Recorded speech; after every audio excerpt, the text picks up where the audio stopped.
I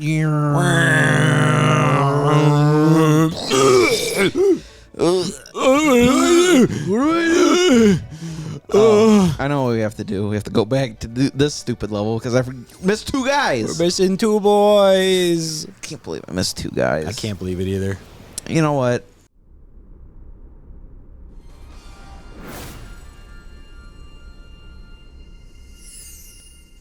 Did you get them all? No. Fuck. No. Yeah. I didn't do any of the bonus stuff. I beat the boss and then I went on to the next game. Oh, I see how it is. Yeah. I see how it is. Well, some of this stuff wasn't even out yet. True. Like that Christmas level wasn't out when I played the game. Oh, yeah, I guess that's true. Mm-hmm. Well, anyway, welcome back. Welcome back to ASTRO BOT. We are here to clean up our plate and get the rest of these PlayStation boys and also non-PlayStation boys. Yeah, absolutely. Astro boys, we call them. Astro boys. First there's Astro Butt, and now there's Astro Boy. Astro Butt. Well, I guess we can't call them Astro Boys because that's another character. Yeah, that's completely different IP. Yeah, that is gimmick infringement. Did you ever watch that show, Astro Boy?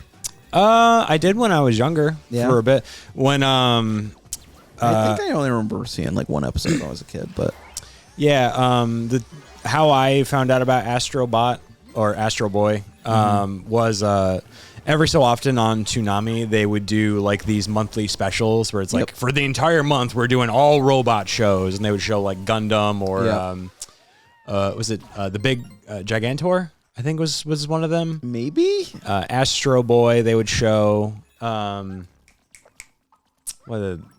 think they would show like Voltron or something like that. It would just be nothing but like robot themed TV shows. That sounds about right. That at least was kids appropriate. And I did remember watching a decent amount of Astro Boy. I remember they did. I remember nothing from it, but they did that. I think it's a live action Astro Boy movie. I think you're right. Or it was like some hybrid where it's like Astro Boy was kind of CG mixed in with live action actors. I remember watching that, but I couldn't tell you a damn thing that happens in that movie. Yeah. It's been such a long time since I've seen it. I wouldn't call myself an Astro Boy fan, though. No, yeah. I was just wondering because, like, I feel like not too many, like, I feel like maybe somebody's heard of Astro Boy in the past, but, like, they don't even really know, like, what it is. Mm-hmm. So... Yeah, I feel like if you ask most people, they'd probably be able to tell you what Astro Boy is, but I don't think they'd be able to tell you what happens in Astro Boy. Right. To me, the premise always seemed like Mega Man was like, well, you have this robot kid, and then you have his creator, and then they fight big baddies, and that's about it. Right. Oh! The spikes got him again. Well, it's not my fault. Just stupid spikes. There ain't nothing wrong with spikes. Yes, there is. There's not a single thing wrong with spikes. Oh, really? Nope. No? Not a single thing that's wrong with spikes. Yeah, if you stepped on a spike, would you be like, oh, would you feel the same way? I'd tank it. Oh, you'd tank it? I'd tank it. You'd be like, oh, it was worth it. It was worth it. It's more so about pride than anything else. Just on principle, I have to tank it. If you're not in the room, I would cry like a little girl. Okay. But if you're in the room, I would tank it. Uh-huh. You'd be like, I'm fine. I'm perfectly fine. Meanwhile, my face is going like 3 shades of red. Uh-huh. And I'm like, nope, I'm good. I'm good. And then as soon as you leave the room, it's like a Tom and Jerry. They're like, ah! Uh-huh. Oh, no. I think I already did this. Yeah, I definitely did. You're missing one at the end and one in the middle. Was that it? Yeah, one towards the end. I think one at the very end. But I just got the one in the middle. Oh, since we're talking about Astro Bot or Astro Boy, what is like your earliest like anime memory? Like, what was the first show that got you into anime? I mean, I was talking about Toonami, and now I'm thinking about anime stuff. So when we say anime, like, what are we? I'm talking like could it be anything that's anime like based or whatever? Yes. It has to specifically have originated in Japan. Okay, well, I mean, it would have to be Pokemon for me. Pokemon? Okay. Yeah. So, like, I definitely watched the original Pokemon on Kids WB back in the day or whatever. Wake up Saturday mornings. I think it came on around like 10 o'clock or something like that. Oh, sure. Sat down with my fucking bowl of Cocoa Pebbles. And, enjoyed a lovely romp of Pokemon and probably like some sort of maybe like Jackie Chan Adventures or something like that. Oh, sure. Okay. That makes sense. And then eventually Yu-Gi-Oh came out. So Yeah. and that didn't come out until like 90. It was late 90s, I think. Yeah, it was then, and I think it was 99. To be honest with you, I think it was right at the end. Yeah, it was. I remember it was like the tail end of like the PlayStation and like the Game Boy Color. Is when Yu-Gi-Oh finally came out. Yep. I always associate it as like a early 2000s show more than I do like a late 90s show. That makes sense. Yeah, Pokemon, I feel like for a lot of people was like a gateway drug for anime. Even if they I feel like when I don't think it was until maybe I was in like middle school or high school that I acknowledged it as anime or really knew what it was. I just remember thinking it's like, oh, it's a cartoon that has like a really interesting style. I couldn't even tell you specifically what was the first one. I could name off like 2 or 3 that are like possibilities. Dragon Ball is definitely like one of them. Yeah.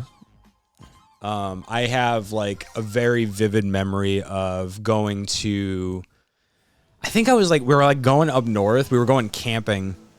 And I remember we went into like a general store or whatever. And on the end caps of the general store, they had the Dragon Ball movies. Oh, okay. For like OG Dragon Ball, not Z. Yeah. The one that they specifically had was the Blood Rupees movie for the original Dragon Ball. And that was my first exposure to Dragon Ball because like we had like a camper at the time because we used to go camping a lot. Yep. And we used to have one of those like VCR like CRT TVs, like one of the small ones that was kept in my parents' side of the RV. So when I saw that, I was like, oh shit. I want to watch whatever this is. And it was like $1 or something like that at the time. So like we bought that and I was like, oh my God, this is crazy. It's also like a censored version of it. It's not like original Dragon Ball where you straight up see Goku's cock and balls. Oh, really? On multiple occasions. It was like, I don't know. I think it was like, this was one that, because like the Dragon Ball movies, I think this is the case for even Z as well. They're not like canon at all. They're like non-canon things that they just threw out there for like the American audience to sell more DVDs or VHS tapes. That sounds about right. But this one was specifically distributed by like a kids network. So like they were like, if you watch original Dragon Ball and then you watch the movie, you can definitely tell that they just straight up ripped out like cells from like the early episodes of Dragon Ball and they just kind of like mashed them all together and made a movie out of it. That's pretty funny. I don't remember it being very good. I don't know. I couldn't tell you much about it. But yeah, that was my first exposure to Dragon Ball. It would have been either that or maybe like Pokemon probably actually would have been one of them. Because definitely like in elementary school, like the Pokemon craze, like that was like a huge thing. Yeah. Everybody's trading Pokemon cards and watching the show and playing the games on Game Boy. Get out that fucking link cable. Yeah. Oh, yeah. Oh, yeah. That's the good shit. And I don't think my dad... Oh, Dante! That makes sense. That tracks. Oh, shake that ass. Show him what you're working with. Why is he shaking his ass? Is that what Dante does in the game? He looks like his ass? He kind of does. Yeah, a little bit. I think that's what a lot of people want him to do. He's presenting, that is for sure. Son of Sparta. Let's rock, baby. Let's rock, baby. It's true. But it's funny. I don't think that my dad and my mom really know like what anime is, and they certainly didn't know like, you know, in the 60s or like the 70s, like when they were growing up. Right. But they definitely grew up watching shows like Speed Racer and like Gigantor and stuff like that. So they knew of that thing, even if they just assumed that it was like they were cartoons that were made in America. Right. So my dad watched a lot of Speed Racer. So then because as we got older, he would show us like, you know, Scooby-Doo and those cartoons. And who the hell is this? Vamp Champ. He's Nagoth, the best. Is this Legacy of Kain? I think so. That would be that looks right. The hairdo looks right. Yeah. That's the only thing I can think of. Okay. So Speed Racer very well could have been the first thing that I remember watching that was considered an anime. I guess, yeah, that's true too, because I watched Speed Racer as a kid. It was definitely a Cartoon Network. Yep. Definitely played on that quite a bit. Oh,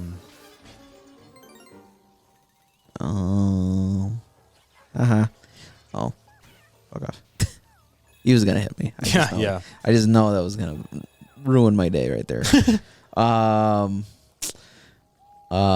But yeah, I mean, like if I had to go down the list, it was definitely Pokemon, and then probably Dragon Ball Z, because my brother was really big into Dragon Ball Z, and he had the VHS tapes and stuff, so I saw those. Oh sure. And then original Dragon Ball Z, of course. Yeah.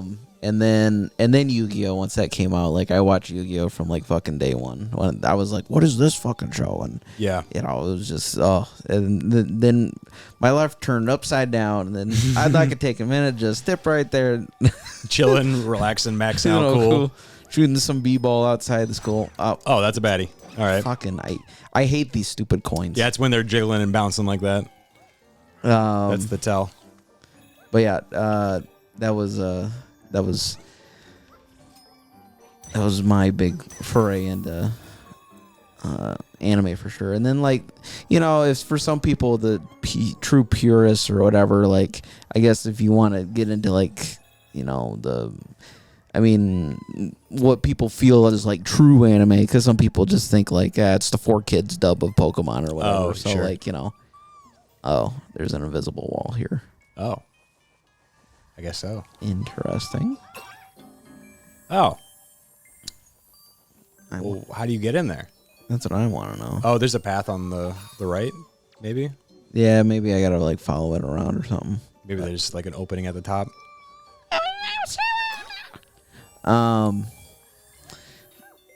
But yeah, that would be like my. Oh, cool. My first, like, I don't know, like if people want to consider it the true anime, would be like Full Metal Alchemist. Oh, sure. That was like my Like true pure first anime. one. Sure. Yeah. Yeah, But yeah. because I was watching it one night on I think it was Toonami late at night, and I was just like, what the fuck is this thing? And, you know, then. Yeah, that's when I found out about well, I don't even know if my first viewing of Full Metal was Toonami proper. I think it might have been Adult Swim. Oh, okay. Yeah. Because I watched the original Full Metal Alchemist, Right. Not Brotherhood. Yep. And Same. I do have like very vivid memories of watching Full Metal Alchemist on Adult Swim. Yeah, maybe it was Adult Swim for me too. I guess technically it would be that. So. Yeah, because that's Adult Swim was how I watched full. Okay, that is Kane. This is Kane? Yeah, that is Kane. I don't know who the other guy is. He must be the bad guy. That's Vamp. The other guy's Vamp. This is Kane. I see. So they were just both from the same IP. Yeah, I think like the later Legacy Kane games, they did use the white hair guy, and the early ones used Kane. I see. But yeah, Adult Swim was how I watched stuff like Bebop or I don't think I watched Evangelion on Adult Swim. It was definitely Full Metal, but those are the main two that I have very like ingrained memories of watching on Adult Swim. Mm-hmm. Tell us in the comments, what's your first anime? What was the first anime you watched? Let us know. We would love to know. Because yeah, I just think. Do you think that anime, like watching anime, and not from just like video games, do you think by watching anime that like bolstered your like personality of being like a nerd, quote unquote, a nerd, if you will? It might have. Not saying like you wouldn't have been a nerd, quote unquote, a nerd anyway, but do you think like that kind of reinforced the idea of like, you know what, I think I am one? Probably. So it's very interesting to watch the progression of fuck like you stupid. I don't know if you would call it like nerd culture or whatever. Like I kind of group things like video games, anime, and even like certain genres of music, like, you know, electronica, that kind of stuff. I kind of group them all into like the same like inner bubble. Sure. And when I was a kid, it definitely was not cool to play video games or to watch anime. Right. So I definitely got bullied a lot when I was a kid for a lot of that stuff. Yeah. But and I was the one bullying. He was the one putting my head in the toilet. Meanwhile, I actually shared the same feelings about like similar shows you were watching at the time, but I was just like, no, you're stupid. you would put my head in the toilet, and then when he got home, he would hug his body pillow of Yugi. Oh man. Oh, that's Polygon Man. I'm sorry. So, in the early tech demos for the PS1, how they would like show off like the capabilities of like, oh, we can make 3D objects in this space. They made this guy, this Polygon Man, and he was in like a lot of the early advertisements for the PS1. Interesting. He's literally just there as a tech demo of like, hey, here's how we can like move this face around, and he can have him be in a physical space. That's pretty cool. Yeah, I don't even know if like as a kid I would have considered like anime to be nerd culture, because to me when I was a kid I didn't really have like a concept of like what is anime versus what's a cartoon. Yeah. But naturally, you know, when I went to school, like I don't know if it's like the same nowadays. I assume it is, but there's like different like subcultures of people in school. Like you got your jocks, you got your nerd kids, you got your D&D kids, or whatever. I don't think that's ever gonna change. Just like maybe the hierarchy of like what people consider like cool now and stuff like that, and like people just kind of accepting who they are or whatever might have changed since our days when if you said like I watch Pokemon, like you're probably gonna get bullied. Right. Before that, nowadays, if you said, I watch Pokemon, like, there's like a whole group of kids that are like, yeah, hell yeah. Yeah. So, you know. For sure. Well, I guess the thing that I was kind of like, is that Intelligent Cube? What is that? That might, I think you're right. I think that's Cube. Literally just the blocks. That's funny that they did the blocks and not the guy. But I think that's the thing, and the reason why I think it is so weird nowadays is because like now it is cool to like anime, and it's cool to like video games and all that stuff, and like now you have jocks that like actively will like wear like Dragon Ball merch, or that stuff, and like now you can go to a Walmart and you can just see like a whole aisle of like One Piece merch, Bleach, or Dragon Ball. Oh, the guy is on there. Oh, that's pretty cool. I love that. That's pretty funny. That is pretty funny. Puzzle Cube requires a high IQ. So I think that is where like the disconnect happens, where like back then, like if they engaged in that stuff, it was if they played video games, they were playing Madden. Like you wouldn't catch like one of them playing like Final Fantasy or talking freely about that. So I think that is where things have gotten weird. Is like, there's like these different like subcultures, but like, oh, Vib Ribbon. That's awesome. I'm sorry? It's a Japanese like exclusive like 2D platformer game where it's kind of like a rhythm platformer where you're like running on the ribbon, and as the song like changes and morphs, it's like changing the terrain and stuff. It's pretty cool. But now that stuff is like more widely accepted, where it's like nerd culture is just kind of like, I wouldn't even say it's like nerd culture anymore. Now it's just like, it's kind of become culture in a weird way. Yeah, I would agree. Where everybody's just kind of accepted it. Where like when I was a kid, like watching that stuff and playing video games, like I would have definitely been like categorized as a nerd. Mm-hmm. I don't know that I ever called myself that or considered myself like a nerd or anything like that. But because it always had like a negative connotation to it, or at least it was kind of treated by society as having like a negative connotation. Well, naturally. I don't really think we reclaimed the word nerd until like once we got fully into the 21st century. Yeah. I don't think that word was widely accepted, and we were just like, you know what, we are. Yeah. For quite a while. So I think that's the thing that happens with like any group of kids that grow up with a certain thing. Eventually they become old enough where now they're teaching like their kids about it, and now you can use YouTube and all of that stuff, and you can just look up like all this information about things, where like back then like you kind of had to rely on like either catching it on TV or just general word of mouth. Right. But I don't remember where I was going with this, but I don't know. It is fascinating to see just how society has evolved when it comes to that stuff. Yeah, it's just like, just very. Because when I look back on that stuff, it was like, kind of like what you said. Like I just never wanted to be like Like I remember in like elementary school, I was, I was quote unquote. I don't want to, I don't want to fucking, stroke my own ego or anything. But I was definitely like top dog at like elementary school because I was definitively like the smartest kid at the school and everybody fucking knew it. So Hell like, yeah. So like I just kind of went about my elementary school life as if like, whatever I did, everybody was also kind of like into as well and stuff, and everybody was just kind of like, hey, cool.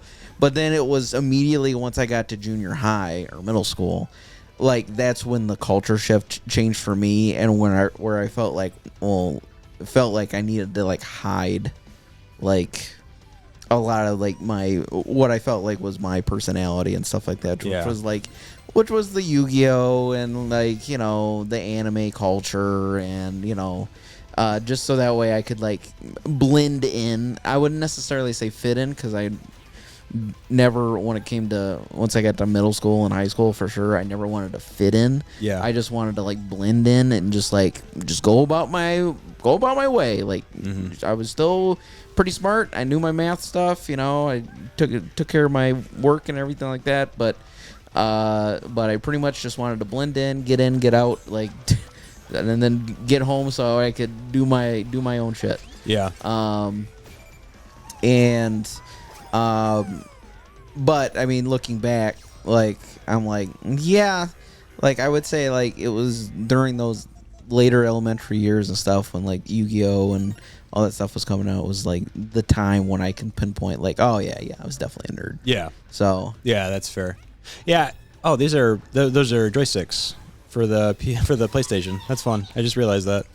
Fuck. Yeah. I mean, when I was a kid, like, there was like a core group of people that I hung out with, like, because you generally just kind of like you find like your own people in there, right, and eventually you can talk to them. But naturally, like, naturally, generally, like, yeah. When I was a kid, I definitely got. I would never categorize myself as ever like the popular kid. Like, no. I generally, like, when I was a kid, like, I got picked on and all that stuff, and I got bullied, and I dealt with that in my own ways and all that stuff. But as I got older, like, I think I definitely, like, because of all that stuff, I definitely had like a chip on my shoulder where I kind of kept to myself, and I wanted nothing to do with like anybody there, and just like, I'm just gonna keep my head down. Like, I have my core group of people. I never had any desire to be popular or anything like that. Like, it was never like the end goal. It's like, I just want to get in. I want to do my shit. I want to go home, and I just want to like relax and just get away from all that stuff. And so generally, I would never like engage with people with that stuff unless I had like an inclination of like, oh, like, okay, he plays video games. Like, I see him with the Game Boy. Like, I can talk to you about it. Like, I never was starting shit with people or anything like that, because generally I just didn't care. Hey, Desmond. But Conduit. He's got the touch. Hey, man, this fucking game. What? An Infamous Second Son. Hell yeah! It's the most kind of just, that's a game you can play. It's very mid. It's the most incredibly average game you'll ever play. Yeah, I remember nothing about it at all. But yeah, I think it was probably like not until, I don't know, maybe like towards the end of like high school or something like that, when I kind of got like the sense of like, okay, I don't actually like care like if people know if I play video games or all that stuff, right? Because that is about the time when that started to shift as well, because like YouTube became popular and like Let's Plays became popular, and then that just kind of became like, talk about video games became nomenclature at some point. That just became like a widely accepted thing. But yeah, for like the longest time, like I definitely was more like aloof and, just kind of keeping to myself when I was growing up because of a lot of that stuff. That's understandable. Like I would definitely. When do you think like you like kind of? Do you ever feel like you didn't fully accept your? Who's this? Oh, she's also from Seconds. She's in that First Light game. What's her name? Is her name Fetch? Is that it? The fuck? I think it's Fetch. Okay. But yeah, she's in that DLC expansion game they did. Oh, okay. Anyways. When do you think, were you always just like, yeah, no, this is just what I like, and I don't really fucking care if anybody doesn't disagrees with it or whatever. But when do you feel like you personally like accepted, like, you know what, I am just a nerd. I don't fucking care. That's a good question. I don't know. When I was growing up, like, I definitely had like my like share of like insecurities and stuff like that. And I never had like, you know, the easiest time making friends. You know, and also just, you know, just due to like a lot of that stuff, or me getting in my own way. Sure. Or definitely like, I think when you're growing up and you're kind of used to being in an environment where people are generally like, they kind of look down on you for certain things, or like for doing nothing at all other than just kind of like minding your own business and just trying to enjoy life. For whatever reason, there's just some people out there that just want to see the world burn and just want to hate people for liking their own things and liking what they like. Right. Which is always like, who actually cares at the end of the day? But it probably wasn't until like, I don't know. There's like different levels to this. Like in the high school years, I think was about the time where I was just kind of came to the point where it's like, I don't actually like, I don't care what people think about like what I like and like what I don't like. I just want to enjoy the things that I like because they make me happy. And it's like, that was about the time where it's like, okay, most of these people that I'm going to school with and I'm hanging around with, I'm not going to know them or see them in like 5 to 10 years. Like maybe some of them will like pop up in my life like sporadically or something like that. But like generally it's like, it doesn't actually, high school is not like, this is not the rest of the world. This is a vertical slice that is not like a full like encapsulation of like what life is going to be. Eventually we're all going to go our separate ways, and it's just like, at the end of the day, none of this really matters. What matters is like, you know, everything that you learned and how you apply it going past this point. And I think it was probably like in like the post like high school years when I tried to focus a lot more on just trying to understand like, you know, what are like my like core values, like what are the things that I care about and the things that matter and the things that don't matter, and just like trying to overcome like insecurity and like struggling with all that stuff. And I think that was about the time when I was just like, I don't actually care what people think about me. And also eventually coming to the point where it's like, it's really exhausting to be a people pleaser and to just try to like put on a mask of like trying to mold yourself into trying to fit in with these different cultures when really you have no business like having any semblance of like association with any of these people at all. You're just trying to fit in because of societal norms or whatever. Right. And that was about the time when I really just like took like a back seat and just was like, this is not making me happy. Like trying to force myself to fit into this like this specific vertical slice is not making me happy. If anything, it's making me more depressed. And at some point I kind of had like an identity crisis where it's like, I just need to get back to like what made me me and just focus on that and not on trying to, you know, please everybody and trying to, you know, fit in everywhere. Cause the reality is like at the end of the day, you kind of have to focus on yourself and you have to find your own way. Naturally. So it was probably about that time when I was entering adulthood, really. Okay. All right. I think for me, I definitely, it wasn't really like, I started to have my eyes opened a little bit once I started into the workforce after high school, and like I started meeting people from like, you know, just different ways of life or whatever, but they were into those types of things, and it was like, oh, okay, this is pretty cool. Sure. And then like, I think really I kind of came into my own like form, if you will. It wasn't until like, honestly, that I started working at the game store that we worked at together. Yeah. That's when I was kind of like, you know what? I'm just going to like what I like. And I don't really care anymore. Yeah. So like, hey, I'm just going to accept me for me. And like, you know what? That's good enough. So. Yeah. Yeah. That was definitely like Working at that game store was definitely like I mean, the actual quality of like doing the work and whatever is like whatever. It was more so like being surrounded in that group of people that I look back on and I have a lot of fondness for, that I can understand. There you are. Do you think being in that group was like, that was definitely like the thing that was like, okay, cool, I'm happy with who I am? And yeah, because it wasn't like, hey, it was more of, it was just more of an acceptance of among peers that, regardless, hey, I like things that, maybe they didn't care for, but they were also like, they liked things that maybe I didn't care for, but we were all cool with it. And it just was like, it's awesome, it's kind of, even though, but we were all kind of celebrating kind of the similar things and ideas or something like that, and we would always bounce ideas off each other. Hey, you should try playing this or watch this or do this or. Oh, dick. You fuss. Oh. Huh. Am I alive? I think so. I think you're supposed to throw that light bulb at the head. Oh, can you go back and grab that? Okay. I think that was just a scripted thing that was supposed to happen. I was a little worried I broke the game there. I'm not gonna lie. Yeah. They pulled a little goofy on you. Yeah, they did. Didn't appreciate that, honestly, but yeah.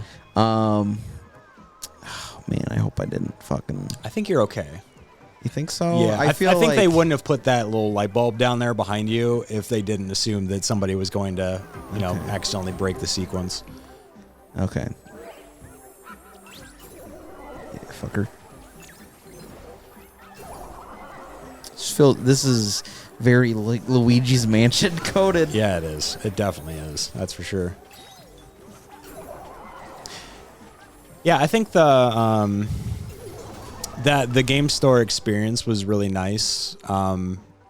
Just because I had like a couple like odd end jobs. Like we both worked fast food and a few things like that, like prior to working there. But I would say like post high school, I never felt like I found my people. And didn't really, I had like some semblance of like what I was doing and like where I wanted to go. And I was definitely experimenting with things like that. That was about the time when like, my family was getting into like the music business, and we were doing like roadie work and all of that stuff. So I kind of bounced around like a lot of things in between school and all of that. And then all of that stuff eventually changed for like various reasons. Like we eventually like moved to Tennessee for a little bit because they had opportunities there and music stuff there. So like I had to uproot my life a little bit, and eventually had to try to make like new friends and like rebuild stuff. But when we eventually came back, because family, my grandmother was getting sick and all of that stuff, and we were the closest family, so it was like, okay, we have to go back. We need to be here. I think that's Sir Daniel. It is Sir. Wait, didn't we already get him? I thought we already got him. Maybe not. I don't think we did. Huh. Also, I missed a guy. We did miss a boy. We got to go back and get that boy. I don't think we can go back and get the boy. We have to probably reset, I imagine. Oh, I'm going to try. Oh, I'm going to get him. I'm going to get that boy. I'm going to grab him. I'm pretty sure I know where it's at. But yeah, going back to that game store and meeting like all that, it was just nice being around like people that had like very similar like sensibilities. Like not all of us were the complete 1-to-1, but you're kind of united by like, all right, we like video games, you like anime, you like movies, you like music and whatever. That was really refreshing. And also like I never got like the like the college like party experience or anything like that, and that was like the closest to it that I ever got, because I would agree. I mostly did Same. like virtual like schooling and stuff because we were moving around a lot and doing all that. But that was the one where it's like, oh, we're all hanging out afterwards and we're all like getting to know each other and talk about games and stuff, and it's like, oh fuck yeah, hey Arthur, Ghosts and Goblins. Oh, that guy. Yeah, Fragile Knight.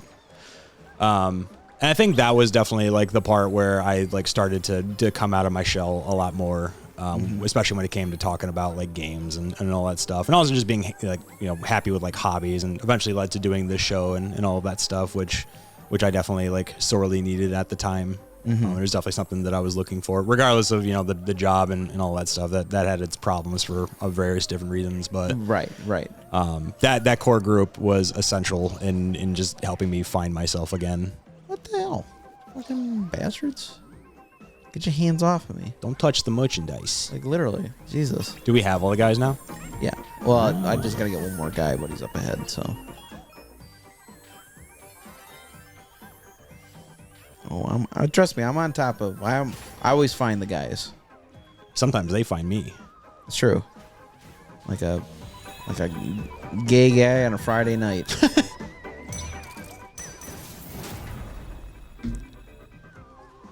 Hello. Oh, it's this bullshit. Microphone. There we go. There we go. Huh? Oh. Yeah, climb. I guess so. There's a lot going on this stage. There really is. A lot more than the other ones. Of course. Of course. We're gonna play this game, huh? Fuck off. Got his ass. Ooh. Piece of candy. Ooh, piece of candy. There we go. Nice. Okay. There should be only one other guy, and he's probably out here. Ecto Gang. Oh, it's boss time? Oh. Wow, this is definitely Luigi's Mansion coded. Oh. Boo! Oh, I wonder if they're going to appear in one of these windows.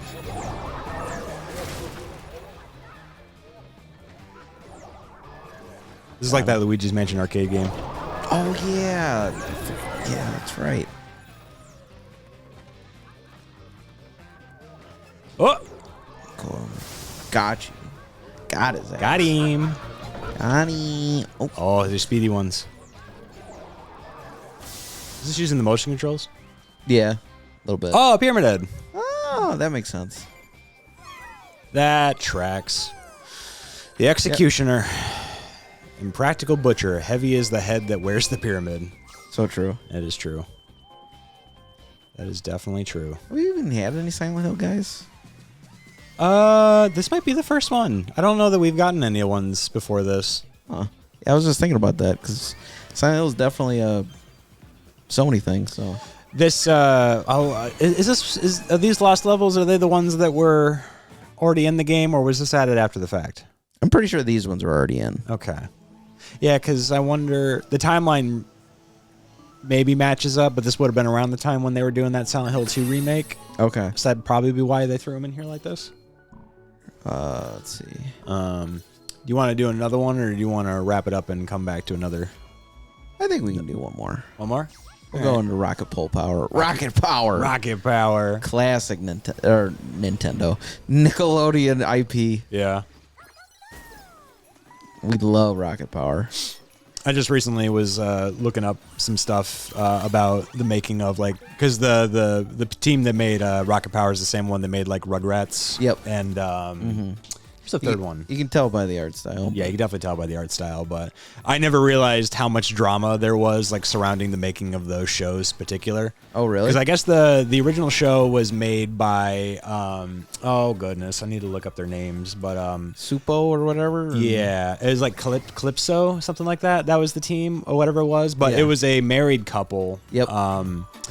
And there was like a third party that was there. Let me see if I can look up their names so I can make sure I'm getting the story right. But Rugrats creators. Yeah, so it was Arlene Klasky, Gabor Supo, and Paul Garriman. Yep. Garriman? Garriman. The first hunter? Yeah, yeah, it is. He is the first hunter. He's the hunter of ideas, it turns out. But so yeah, the original like Rugrats, I guess it was made by those three in particular. And when Nickelodeon had approached them, because they that team of Klasky and Supo, like that was their company at the time. And before Rugrats, they were actually the people that were doing a lot of the initial like Simpsons animations.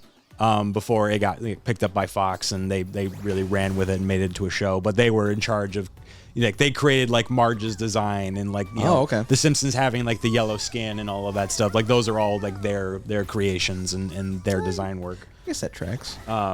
So because of the success of their studio, they were eventually approached by Nickelodeon to be like, "Hey, can you make us like a new show?" Because they were getting ready to do their Nicktoons promotion and all that stuff.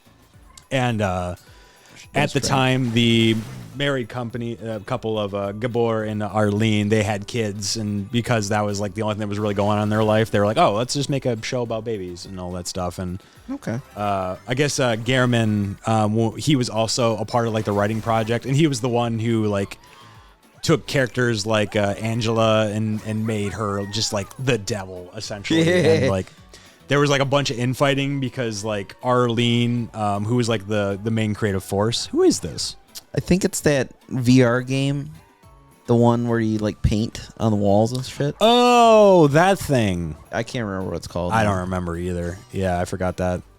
But I guess like Arlene had like an idea of like what Rugrats was supposed to be, is like this wholesome family show about like learning lessons and just like being like a wholesome thing. And then Gehrman's like, no, I want Angela to be just a terrorist, just like the real salt of the earth thing. And like also like he was the one that was like behind stuff like when like Tommy Pickles' father, Stu, was like going to counseling because like he like had an identity crisis and all that stuff, or like dealing with like really dark like subject matter that's in like the background and all that stuff. Like he had like clinical depression and all that stuff. Like the kind of thing that's like it's in there not for the kids, but it's there for the adults to be like, oh shit, I know what that is. Yeah. Apparently he was behind that, but like she was like definitely not happy with it and she was against it. So like there was like a huge lawsuit that happened and a bunch of infighting where he was kind of pushed out, and then the show kind of was morphed back into what her vision was of making it just like this wholesome family show. Interesting. But yeah, I never knew all of the weird like politics and stuff that happened surrounding Rugrats. But yeah, apparently there's just like a huge kerfuffle around that thing. It was interesting. Yeah, that is interesting. Because I knew that Rugrats was made by essentially a couple, like a married couple or whatever. Mm-hmm. But yeah, I just didn't know that how tumultuous it was just trying to make it. Yeah, apparently there was like a huge lawsuit where like none of the three of them, they can't talk about it. They're legally forbidden from ever acknowledging any of the stuff that went down during those days. Interesting. Like it got to the point where eventually Gehrman's name was like removed from like any acknowledgement of like the creation of Rugrats. Okay. But I guess all the original writers, like they did like some kind of petition where they all signed. That's like, well, he had just as much like input in the creation of that show and the identity of that show as the married couple did. And you son of a bitch. I think eventually they did get his name attached to it again or something along those lines. But okay. I think like the real like cause for like the strife was like Angela really did become like the like face of Rugrats for a while, where like they made merchandise for her everywhere. Like everybody like talked about like Angela, and she was like the most like recognizable like character in that show. Yeah. Next to the babies. Oh, wait a minute. The slightly older one, right? Angelica, yeah. Yeah. The blonde hair girl. Yeah. Okay. She was always the one that was like a foil for the babies the entire time. Yep. But yeah, she definitely became like the big. I would agree with that. Like even more than Tommy or anybody. Like even when Dill came in and stuff like that. Yeah. Like Angelica was the kind of the main person that everybody was like, don't be her, or would reference her in some form. So. And I think that's where the strife really came from, is because Arlene did not like Angelica at all. In fact, she even went as far as to write like a whole like article like explaining why she hated Angelica and her creation, and like always was fighting tooth and nail to get her changed or removed and stuff because she was so popular and it went against like the original intention. But I think it's I think it would have been harder. Like I get like the original intention and stuff, but I do think it would have been harder to sell Rugrats.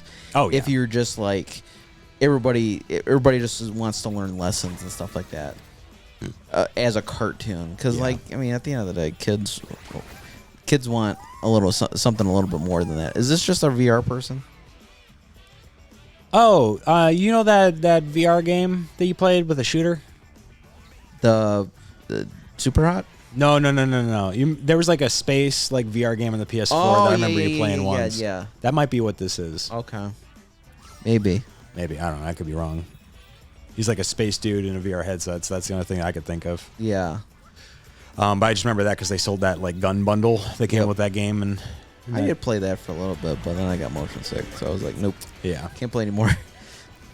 Yeah, I get that.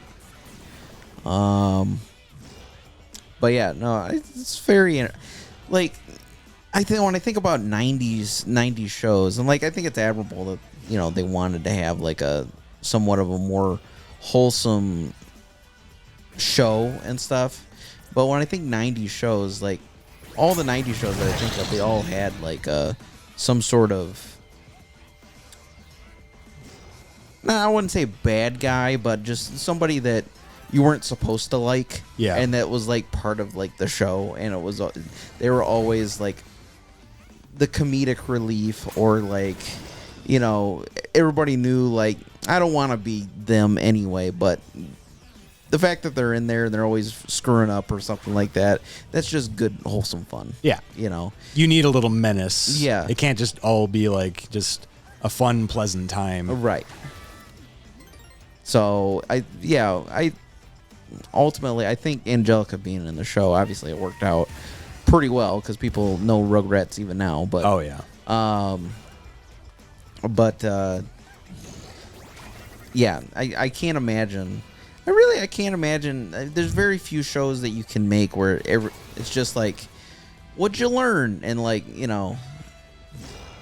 and you don't really learn anything else. Wow, I just hopped right. I didn't think I was going to hop out. So yeah, I just don't know. I don't know. I can't really think of a show that like is successful that was just like, yeah, this is just good wholesome fun. Especially for the 90s, yeah. Yeah. Because the 90s, like those early cartoons were all so like, I don't want to say like gross out, but like they definitely had like an edge to them. Right. Especially like, you're running Stimpies of the world, like Animaniacs, and even stuff like Rocko's Modern Life. Like it had like it's Knack. Nice. Knack 3, here we come. Living relic. I was wondering if Knack would appear in this thing. Yes, I feel like especially during, like nowadays you could probably get away with it, but I feel like at that time, like if you wanted the show to stand out, it kind of had to lean more into the more like edgy, a little bit darker, grittier, cartoonist style. Yeah. When I think 90s, that's usually what I think of. Like there's usually like the overarching like group of people that like you root for.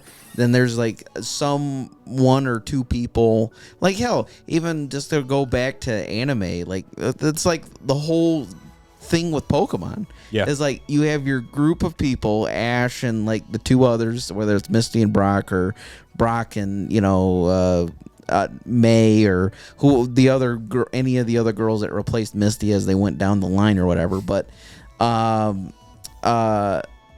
like Team Rocket, like fucking Team Rocket, they're the bumbling idiots that try to steal Pikachu, or they have some stupid plan every fucking time and they fucking screw it up every time, and it's hilarious. It's very funny. Yeah. So like you kind of needed that, and even Japan realized that, and so they made Team Rocket for that. So yes.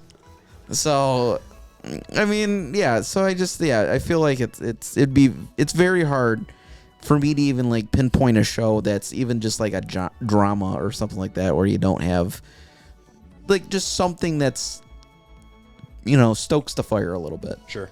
So for sure. Yeah. But we made pretty good progress. Look, I went all the way around. I'm almost done with this area. Yeah, you knocked out a majority of these levels. This might actually not take as long as I anticipated. Some of that first level seemed like it was a banger, so like I was expecting these to be way harder. I mean, we still got the challenge ones to do. So. Oh yeah, the time trials and the what is it? The final bonus like Star Road challenges. Yeah. Yeah. So we'll see, but hey, if you're liking Astro Bot, like, comment, subscribe, let us know. We asked you a couple questions earlier, so you should definitely answer those in the comments down below. And we'll see you on the next one.